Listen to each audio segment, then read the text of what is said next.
अस्सलामुअलैकुम वेलकम करना मैं दोनों यूट्यूब चैनल ते उम्मीद करन तुम सारी खैर से तना लोगे मैं भी अल्लाह ते करन फजल शुक्र ना बिल्कुल ठीक हां अल्लाह ते करन फजल शुक्र ना दा व्लॉग करने शुरू ते अज तिल दी कटाई दा दूजा दिन ने कटी चुके ने देख सकदे जे सारे कटी चुके ने ते अज इन्हां बन्नया जाएगा ए देखो सारे कटी ते कट्टे हुए पे ने आप जी आदे अज इन्हां बन्नया जाएगा कटी चुके ने ए देख सकदे कटीजियां का प्रोसैस भी दोनों खाने फिर रखन का भी कड़ा करन का भी सारा दोनों खावे अज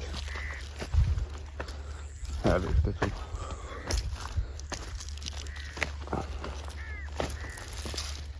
चलो जा रहे हैं जिथे बली भी दोनों उत्थे भी चले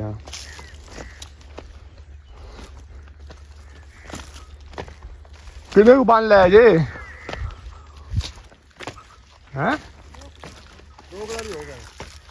वाह मारे मारी खड़े स्पीड था ये आज बात जाती आज भी डेढ़ जरे खड़े हो जाते हो अब इस गाह कितना आ गया तेलां च गाय कोई डर नहीं थोड़ा इतना आप खड़े कर रहे हैं कब चले जाने पैसे इत्थे ही खड़े कर दो ठीक हो गया ਇਹਦੇ ਫਾਇਦਾ ਹੈ ਬਾਉ ਨੂੰ ਅੱਗੇ ਆਖਾਂ ਵੀ ਉਹ ਵੀ ਕਿੱਲਾ ਇੱਧਰ ਕਰ ਉਹ ਢਾਈ ਵਾਲਾ ਲਾਵਣੇ ਕਿੱਲਾ ਉਹ ਰੇੜੀ ਲਾ ਸਦਵਾ ਤੇ ਨਾ ਉਹ ਪੈਸੇ ਛੋੜੇ ਲੈ ਸੀ ਰੇੜੀ ਵਾਲਾ अच्छा ਇਹ ਖੜੀ ਹੋ ਜਾਵੇ सही हो गया चलो मैं ਤੁਹਾਨੂੰ ਹੁਣੇ ਕਨਫਰਮ ਕਰ ਦੇ ਦੱਸ ਦੇਣਾ ਹਾਂ ਮੈਂ ਦੱਸੋ ਮੈਂ ਬਹੁਤ ਸਾਲ ਨਾਲ ਉਹਨੇ ਦੇ ਤੁਸੀਂ ਬੰਨ ਤਾ ਲਓ ਇੱਕ ਵਾਰੀ ਅਸੀਂ ਬਾਹਰ ਤੇ ਸਾਰੇ ਤੇ ਅੱਜ ਜਿਹੜੇ ਇੱਧਰ ਖੜੇ ਕਰ ਦਿੰਦੇ ਇਹਦੇ ਵਿਰਲੇ ਖੜੇ ਹੋ ਜਾਂਦੇ ਇਹ ਕਿੰਨੇ ਕੁ ਨਿਕਲ ਆਉਂਦੇ ਨੇ ਦੱਸ ਦੇਣਾ ਇਹ ਜਿਹੜੇ ਬੜੇ ਨਿਕਲਦੇ ਕੋਈ 7-8 ਮਨ ਨਿਕਲ ਆਏਗਾ ਇਹ 14 ਕੋ ਮਾਰ ਨਿਕਲ ਜਾਂਦੇ 14-15 ਮਨ ਇੱਕ ਕਿੱਲੇ 'ਚ ਕਿੱਲੇ 'ਚ ਚਲੋ ਇੰਨੇ ਨਿਕਲ ਆਉਂਦੇ ਫਿਰ ਤਾਂ ਕੀ ਹੀ ਬਾਤ ਹੈ ਨਾ ਕੀ ਬਾਤ ਹੈ ਜੀ ਮੀਆਂ ਮੈਨੂੰ ਪਤਾ ਇਹਨਾਂ ਕਿਹੜਾ ਦਾ ਪਿਛਲੀ ਵਾਰੀ ਤਾਂ ਉਸ ਕਿੱਲੇ 'ਚ ਅਸੀਂ ਬੀਜੇ ਸਨ ਇਕੱਲੇ ਤੇ ਉਹ ਨਿਕਲੇ ਸਨ 8 ਕੁ ਮਨ ਇਹ ਨਾ ਜਿਹੜਾ ਇੱਕ ਵੰਡ ਹੈ ਚੜੋ ਵਾਲਾ ਚੰਗੇ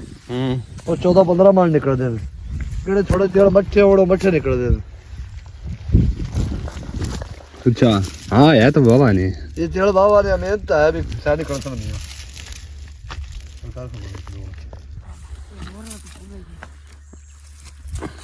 जोरे बड़े बढ़िया बिल्कुल इस किले की बीजी है हुन तिला तो बाद देखड़ी से मर्जी बीज दो मकई कर दईए मकई आ जाए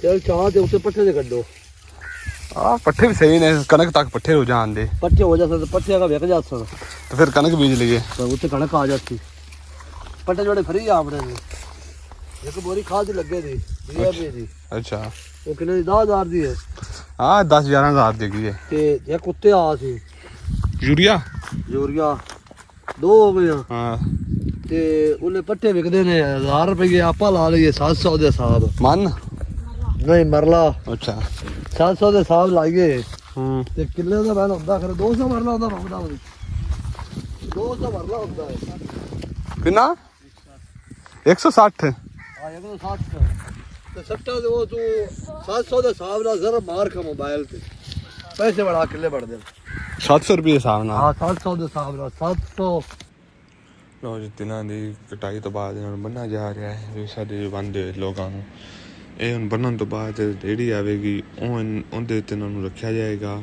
ਫਿਰ ਮਹਿਫੂਜ਼ ਕਰ ਦੇ ਕੇ ਖੜਾ ਕਰ ਦਿੱਤਾ ਜਾਏਗਾ ਧੁੱਪ ਵਿੱਚ ਸੁਕਾਉਣ ਵਾਸਤੇ ਧੁੱਪ ਤੋਂ ਸੁੱਕਣ ਤੋਂ ਬਾਅਦ ਇਹਨਾਂ ਦੇ ਤਿਲ ਕੱਢੇ ਜਾਣਗੇ ਤੇ ਫਿਰ ਉਹਨਾਂ ਨੂੰ ਵੇਚਿਆ ਜਾਏਗਾ ਤੇ ਆਹ ਸਾਰਾ ਸਿਸਟਮ ਹੋ ਰਿਹਾ ਤੁਹਾਡੇ ਸਾਹਮਣੇ ਅੱਖਾਂ ਸਾਹਮਣੇ ਕਿਵੇਂ ਕਿਵੇਂ ਹੁੰਦਾ ਹੈ ਤੁਹਾਨੂੰ ਸਾਰਾ ਵਿਖਾਇਆ ਜਾ ਰਿਹਾ ਤੇ ਵੇਖਦੇ ਚਲੋ ਇੰਜੋਏ ਕਰੋ ਨਾਲ ਨਾਲ ਕਿਵੇਂ ਕਿਵੇਂ ਹੋ ਰਿਹਾ ਕੰਮ ਸਾਰਾ ਤੁਹਾਨੂੰ ਵਿਖਾ ਰਿਹਾ ਮੈਂ ਕੰਪਲੀਟ ਪ੍ਰੋਸੈਸ देखो बन रहे हैं दोवें जने भाई तो बच्चा फिर उन्होंने मशवरा देने असीं पट्ठे आओ कर लीए हाँ जी इस किले च तिल उन्हें वेला तो छड्ड नहीं सकते वेला भी है नहीं हां ठेका दिता अमजद नूं 1,80,000 60,000 के 70,000 ये आज सावन दी कितनी हो गई है सावन दे मेरा 25-26 हो गई सी हां बहादुर दी याद को तुसी पट्टे गए अच्छा ਹੁਣ ਵੀ ਸਾਡੇ ਜੇ ਤਿਲ ਬੰਨੇ ਜਾ ਰਹੇ ਨੇ ਤੱਕ ਬਾਈ ਬਣ ਰਹੇ ਨੇ ਤਿਲਾਂ ਨੂੰ ਇਹਨਾਂ ਨੂੰ ਬੰਨਿਆ ਜਾਏਗਾ ਅੱਛੇ ਤਰੀਕੇ ਨਾਲ ਫਿਰ ਰੇਹੜੀ ਆਏਗੀ ਰੇਹੜੀ ਉੱਤੇ ਰੱਖ ਕੇ ਇਹਨਾਂ ਨੂੰ ਮਹਿਫੂਜ਼ ਕਰਕੇ ਰੱਖਿਆ ਜਾਏਗਾ 10 ਦਾਣੇ ਨੇ ਸਾਡੇ ਕੋਲ ਲਈ ਮਜ਼ਦੂਰੀ ਤਿਲ ਬੰਨਣ ਦੀ ਤੇ ਤਿਲ ਕੱਟਣ ਦੀ ਹੁਣ 10 ਇਹਨਾਂ ਨੂੰ ਲੈਦਾ ਦਿੱਤਾ ਜਾ ਰਿਹਾ ਹੈ। ਫਿਰ 2500 ਰੇਹੜੀ ਵਾਲੇ ਲੈਣਾ ਆ ਤੇ 1 ਕਿੱਲੇ ਦਾ, ਫਿਰ ਉਹਨੂੰ 2500 ਦਿੱਤਾ ਜਾਣਾ ਹੈ। ਉਹ ਸੋਰੀ 2250 ਰੁਪਏ ਉਹ ਲੈ ਗਿਆ ਕਿੱਲੇ ਦਾ, ਫਿਰ ਉਹਨੂੰ ਦਿੱਤਾ ਜਾਏਗਾ 2250। ਫਿਰ ਉਸ ਤੋਂ ਬਾਅਦ 1000 ਰੁਪਈਆ ਉਹਦੇ ਇੱਥੇ ਰੇਹੜੀ ਉੱਤੇ ਰੱਖਣ ਵਾਲੇ ਲੈਣਾ ਹੈ। ਖਰਚਾ ਕਾਫੀ ਹੋ ਜਾਂਦਾ ਹੈ। ਤਿਲਾਂ ਵਿੱਚ ਐਡਾ ਕੋਈ ਆਸਾਨ ਕੰਮ ਨਹੀਂ ਹੈਗਾ ਜੇ ਜਿਹੜਾ ਲੱਗਦਾ ਹੈ। 13-14 ਹਜ਼ਾਰ ਰੁਪਈਆ ਦਾ ਖਰਚਾ ਇਹਨਾਂ ਮਜ਼ਦੂਰਾਂ ਨੂੰ ਦੇਣ ਦੇ ਲੱਗ ਜਾਂਦਾ ਬੰਦੇ ਦਾ। ਫਿਰ ਉਸ ਤੋਂ ਬਾਅਦ ਫਿਰ ਇਹਨਾਂ ਨੂੰ ਰੇਹੜੀ ਤੋਂ ਲਿਜਾ ਕੇ ਮਹਿਫੂਜ਼ ਕਰ ਦਿੱਤੇ ਇੱਕ ਜਗ੍ਹਾ 'ਤੇ। ਫਿਰ ਮਹਿਫੂਜ਼ ਕਰਨ ਤੋਂ ਬਾਅਦ ਵੇਖ ਲਓ ਜਿਵੇਂ ਲਿਜਾ ਰਹੇ ਰੇਹੜੀ ਤੋਂ ਇਸ ਤਰੀਕੇ ਨਾਲ ਉੱਤੇ ਰੱਖ ਕੇ ਲਿਆ ਜਾਏਗਾ। ਫਿਰ ਇਹਨਾਂ ਨੂੰ ਮਹਿਫੂਜ਼ ਕਰਕੇ ਰੱਖਿਆ ਜਾਏਗਾ ਖੜਾ ਕਰਕੇ। ਫਿਰ ਖੜਾ ਕਰਕੇ ਸੁਕਾਇਆ ਜਾਏਗਾ। ਸੁਕਾਉਣ ਤੋਂ ਬਾਅਦ ਫਿਰ ਤਿਲ ਇਨਸ਼ਾਅੱਲਾ ਤਿਆਰ। ਇਹ ਵੇਖੋ ਕਟੀਜ ਰਹੇ ਨੇ ਤਿਲ, ਇਸ ਤਰੀਕੇ ਨਾਲ ਕੱਟੇ ਗਏ ਸਨ।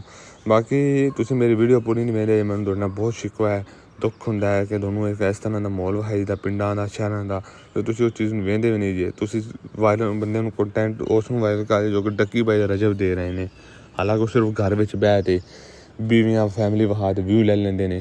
ਸਾਨੂੰ ਤੁਸੀਂ ਨਹੀਂ ਸਪੋਰਟ ਕਰ ਰਹੇ ਜੇ ਜੋ ਕਿ ਤੁਹਾਨੂੰ ਇਹ ਸਾਰਾ ਮਾਹੌਲ ਵਿਖਾਏ ਦਾ ਪੰਜਾਬ ਦਾ। ਕਮ ਤੋਂ ਕਮ ਸਾਨੂੰ ਵੀ ਸਪੋਰਟ ਕੀਤਾ ਕਰੋ। ਇਹ ਜਿਹੀਆਂ ਵੀਡੀਓ ਪੂਰੀਆਂ ਵੇਖੋਗੇ ਤੁਹਾਨੂੰ ਸਮਝ ਲੱਗੇਗੀ। ਅੱਧੀ ਵੀਡੀਓ ਵੇਖ ਤੁਸੀਂ ਚਲੇ ਜਾਓਗੇ, ਨਾ ਉਸ ਚੀਜ਼ ਦਾ ਤੁਹਾਨੂੰ ਮਜ਼ਾ, ਨਾ ਕੋਈ ਤੁਹਾਨੂੰ ਉਸ ਚੀਜ਼ ਦੀ ਸਮਝ ਲੱਗਣੀ ਹੈ ਕਿ ਤੁਹਾਨੂੰ ਵਿਖਾਇਆ ਜਾ ਰਿਹਾ। ਅਤੇ ਮਿਹਰਬਾਨੀ ਕਰਕੇ ਨਾ ਪੂਰੀ ਵੀਡੀਓ ਵੇਖੋ ਕਰੋ ਤਾਂ ਕਿ ਮੈਨੂੰ ਵੀ ਫਾਇਦਾ ਹੋਵੇ। ਅੱਧੀ ਵੀਡੀਓ ਦਾ ਮੈਨੂੰ ਕੋਈ ਫਾਇਦਾ ਨਹੀਂ ਜੇ, ਸਿੱਧੀ ਜਿਹੜੀ ਗੱਲ ਹੈ। ਕਮ ਸੇ ਕਮ ਪੂਰੀ ਵੀਡੀਓ ਵੇਖੋ ਅਤੇ ਮੈਨੂੰ ਵੀ ਫਾਇਦਾ ਹੋਵੇ। ਫਾਇਦਾ ਤੁਸੀਂ ਕਰਨਾ ਮੇਰਾ, ਤੁਹਾਡੀ ਮਿਹਰਬਾਨੀ ਹੋਏਗੀ। ਪੂਰੀ ਵੀਡੀਓ ਵੇਖਾ ਜੇ ਲਾਜ਼ਮੀ ਤਾਂ ਕਿ ਤੁਹਾਨੂੰ ਸਾਰੀ ਸਮਝ ਲੱਗੇ। ਅਤੇ ਅਗਰ ਪਸੰਦ ਆਏ ਤਾਂ ਬੈਲ ਆਈਕਨ ਲਾਜ਼ਮੀ ਦਬਾਇਆ ਜੇ, ਸਬਸਕ੍ਰਾਈਬ ਵੀ ਕਰ ਦਿਆ ਜੇ ਚੈਨਲ ਨੂੰ, ਕਮੈਂਟ ਵੀ ਕਰਦੇ ਜਾ ਜੇ, ਸ਼ੇਅਰ ਵੀ ਕਰ ਦਿਆ ਜੇ ਆਪਣੇ ਦੋਸਤਾਂ ਨਾਲ। ਅਤੇ ਮਿਹਰਬਾਨੀ ਕੀਤਾ ਕਰੋ ਵੀਡੀਓ ਪੂਰੀ ਵੇਖਾ ਕਰੋ, ਫਿਰ ਤੁਹਾਨੂੰ ਪੂਰੀ ਸਮਝ ਲੱਗੇਗੀ। ਐਵੇਂ ਕੋਈ ਸਮਝ ਨਹੀਂ ਲੱਗਣੀ ਵਿੱਚੋਂ। ਵੇਖੋ ਉੱਥੋਂ ਤਿਲ ਕੱਟਣ ਤੋਂ ਬਾਅਦ ਫਿਰ ਇੱਥੇ ਬੰਨ੍ਹ ਤੇ ਇਸ ਤਰ੍ਹਾਂ ਉੱਤੇ ਕਰਕੇ ਖੜੇ ਕੀਤੇ ਜਾਂਦੇ ਨੇ। ਇਹ ਵੇਖੋ ਐਵੇਂ ਇਹਨਾਂ ਨੂੰ ਖੜਾ ਕੀਤਾ ਜਾਂਦਾ ਹੈ। ਖੜਾ ਕਰਨ ਤੋਂ ਬਾਅਦ ਫਿਰ ਇਹ ਵੇਖ ਸਕਦੇ ਜੇ ਖੜਾ ਕੀਤਾ ਜਾਂਦਾ ਹੈ। ਖੜਾ ਕਰਨ ਤੋਂ ਬਾਅਦ ਇਹਨਾਂ ਨੂੰ ਹਫ਼ਤਾ ਕੁ ਟਾਈਮ ਦਿੱਤਾ ਜਾਂਦਾ ਹੈ। ਇਹ ਜੇ ਹੈਗਾ ਇਹ ਵਾਲਾ ਹਿੱਸਾ ਇਹ ਪੱਕ ਜਾਂਦਾ ਹੈ, ਨਰਮ ਹੋ ਜਾਂਦਾ ਹੈ। ਨਰਮ ਹੋਣ ਤੋਂ ਬਾਅਦ ਫਿਰ ਇਹਨੂੰ ਸੋਟੀਆਂ ਨਾਲ ਮਾਰ ਕੇ ਤੇਲ ਵਿੱਚੋਂ ਕੱਢੇ ਜਾਂਦੇ ਨੇ। ਇਹ ਤਰੀਕਾ ਹੁੰਦਾ ਹੈ ਦਾਲ ਵੈਸਟਿੰਗ ਦਾ, ਉਹ ਵੀ ਤੁਹਾਨੂੰ ਖਾਵਾਂਗੇ ਇਨਸ਼ਾਅੱਲਾ ਦੇ ਉੱਤੇ। ਇਹ ਤਰੀਕਾ ਕਾਰ ਜੇ ਤਿਲ ਇਹੀ ਖੜੇ ਕੀਤੇ ਜਾਂਦੇ ਪੱਕਣ ਤੋਂ ਬਾਅਦ।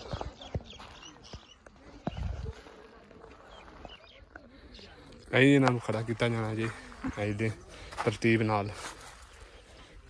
ਇਹ ਹੁਣ ਪੱਕਣ ਦੇ ਹਫ਼ਤਾ ਪੂਰਾ ਤਕਰੀਬਨ ਐਵੇਂ ਖੜੇ ਰਹਿੰਦੇ ਨੇ।